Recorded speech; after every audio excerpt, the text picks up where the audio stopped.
Привет, я Саша Капуста, это канал Твой шрифтовый фетиш, серия видео по созданию вариативного шрифта FontLab.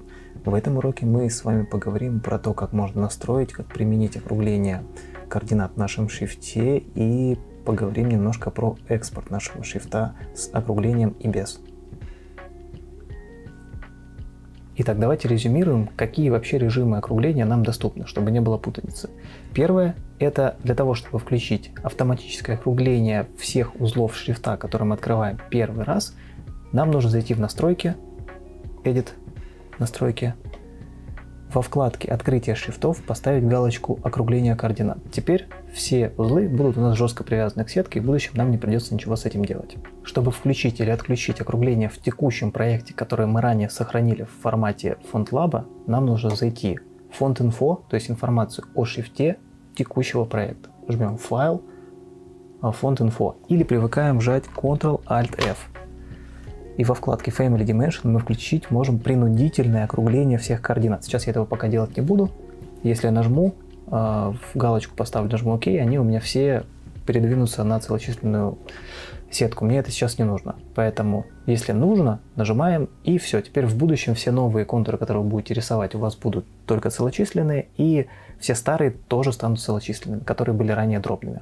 Третье. Чтобы увидеть наши значения узлов в виде дробных координат, нам нужно отключить предпросмотр округления. Для этого нужно нажать клавишу H или перейти к контур, координаты, отключить превью раундинг. То есть в нашем шрифте все значения дробные, но мы либо видим, либо не видим. Это никак не влияет на сами координаты дробные. Мы просто видим предпросмотр того, как оно будет выглядеть, когда мы этот шрифт экспортируем в стандартном формате шрифта. Не какой-нибудь специальный формат с дробными значениями, а вот самый-самый обыкновенный. Предположим, вы нарисовали фигуру или импортировали ее из иллюстратора, и теперь не хотите, чтобы она у вас была в дробных координатах. У нас есть несколько вариантов. Первый – это зайти в Font.info, файл Font.info, поставить галочку округления координат, нажать ОК, и он у меня все абсолютно контуры, которые есть в этом проекте, округлит. Но если мне нужно это сделать только для текущего глифа, например, только здесь мне это нужно сделать, я могу сделать два варианта. Первый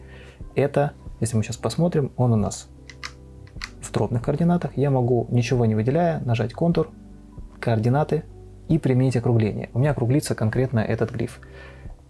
Вот мы посмотрели, все у нас узлы округлились. Включаю H, ничего не меняется. Возвращаюсь. Если, допустим, я хочу округлить только конкретно какой-нибудь один элемент, например, вот этот. Вы видите, он немножко под углом, и нам, если его округлим, он очень сильно деформируется.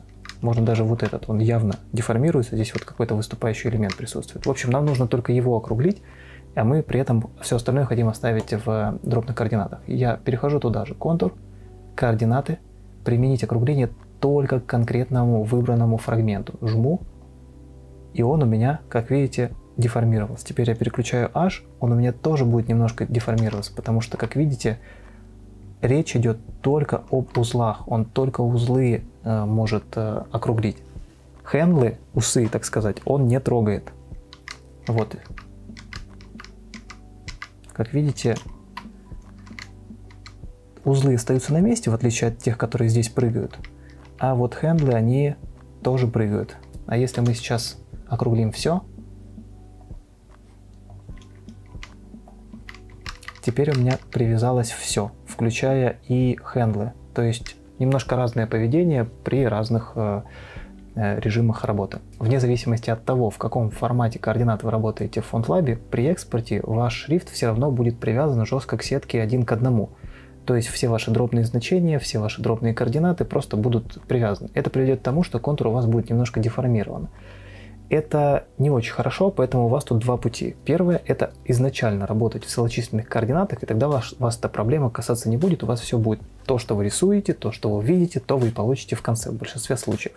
Второй вариант, если по какой-то причине вы все-таки хотите работать в дробных координатах, вам нужно включить соответствующий профиль для того, чтобы экспортировать в нем. Допустим, для того, чтобы экспортировать какой-то шрифт, например, вот эту картинку в формате OTF либо TTF, я жму «Файл», «Экспортировать шрифт как?». И тут FontLab мне спрашивает, а как тебе его экспортировать? В формате TTF, это TrueType кривые, в формате PostScript OTF, и какие-то иные. То есть вне зависимости от того, как мы экспортируем, наши дробные координаты будут привязаны к целочисленной сетке 1 к 1. Вот, допустим, я хочу сохранить дробные значения, мне нужно создать отдельный профиль, поэтому я выбираю любой из этих двух популярных форматов и жму Customize, то есть настроить этот профиль.